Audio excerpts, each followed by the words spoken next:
धम्मपद दंडवग्गो पद 13.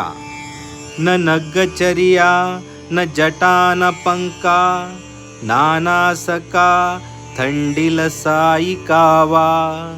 रजोच जल्लं उक्कुटिकप्पधानं सोधेंति मच्चं अवितीर्ण कंखं.